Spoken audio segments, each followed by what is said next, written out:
Hi guys, today I'm making a new video in this new format and I want to talk about inflation and I want to talk about Cathy Wood. Let me turn this camera around. So Cathy Wood is still talking about deflation and by hedging that, by going into these, these stay connected stocks, like all these tech companies she's been investing in, her fund has gone down. It's a disaster. But she thinks that in the foreseeable future, things are going to turn around, and deflation is going to be a real thing. And I'm here for her, and I want to tell her that that's not going to happen because we have a shortage of workers, and a lot of people have long COVID, and there's almost no migration. And I think migration is maybe even more a more contributor factor to the current rise in prices, the lack of migration, because you see where the sectors where a lot of migrants work are also the sectors where you see a lot of the shortages. So um, I think that that's something that is not spoken about enough. I don't think a lot of people, I don't know, maybe it's just not political, it's just politically not that sexy to talk about. But if you think about it, for the last few decades, the United States, but also a lot of Western European countries have been um, importing a lot of immigrants, and this has sustained a boom, and this has sustained cheap labor. These are the people working in construction, working in agriculture, working in factories, and now, um, you know, these numbers have turned around, and we're at record lows everywhere. Migration, there's almost no migration. Let's see. So this article is about the United States interpretations, and it basically goes into the matter and says that this didn't even start under Trump. Even in the Obama era, you already saw a lot of deportations, a lot of big crackdown on illegal migration, especially from the Mexican-United States border. And so right now it has completed just 3,000 removals, which is the lowest record number. So there are not a lot of people going in, and there are not a lot of other people they can deport. And all these guys who are now um, who are now being sent back. Those are usually the people who start working in agriculture, who start working in construction, who work in hospitality, or maybe in households, cleaning, these things. And and it's not only in the US, it's happening everywhere. You got this, policies has gotten more right wing.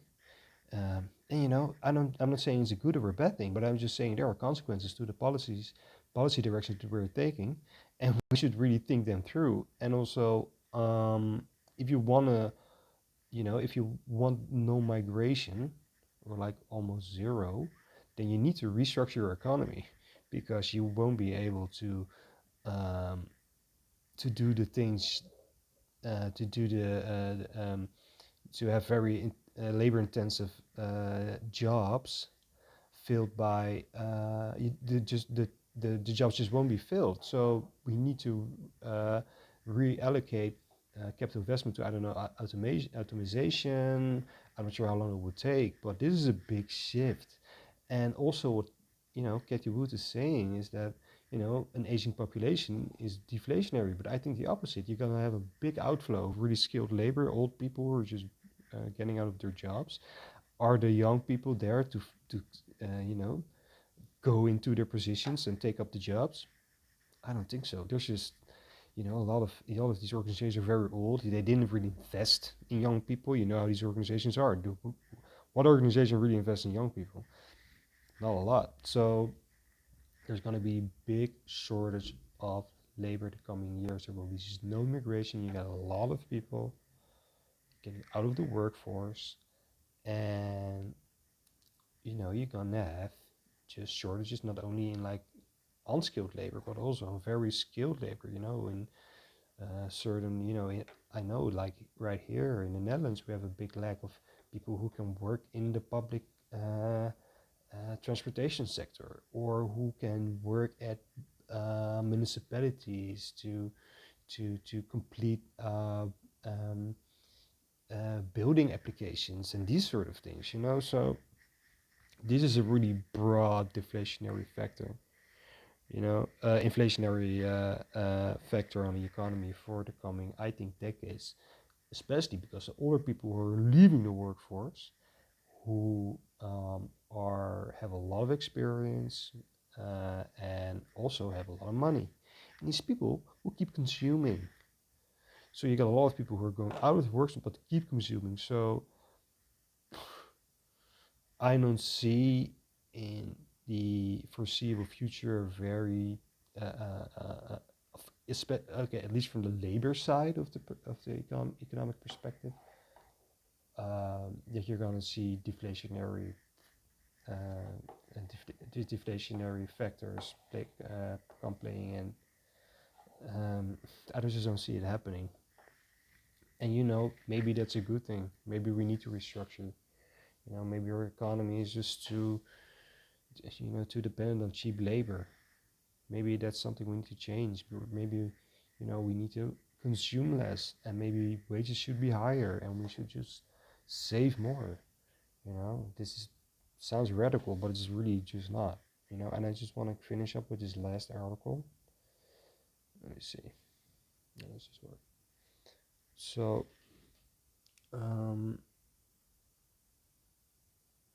this one talks about the Black Plague, and it was so funny. So basically what they're saying, this article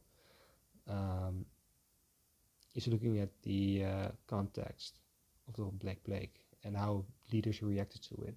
So 600 years ago, a king tried to deny a post-pandemic labor shortage was real, and it ended up killing hundreds of people.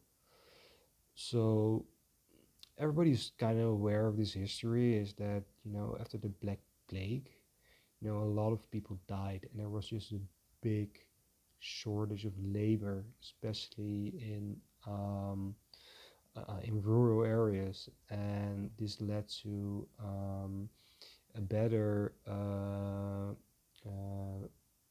labor position in a negotiation position for laborers, who were basically serfs. You were tied to the land of the lord.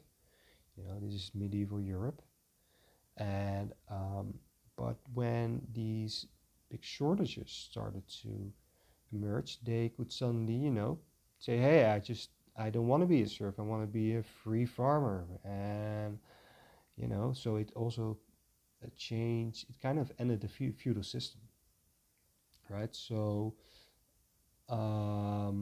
and it kind of, was the beginning of the Renaissance for a certain extent, at least.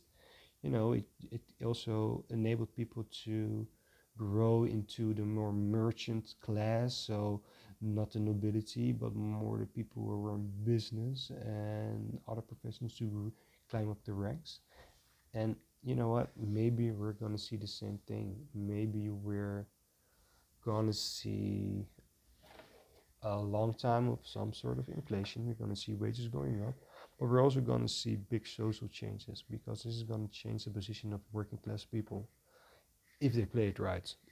They need to get organized, because this is one of their only chances to set things straight. Because if the working class does not take advantage of this window of opportunity, you're going to stay in this neo-feudal financialized economy system, and it's only going to get worse.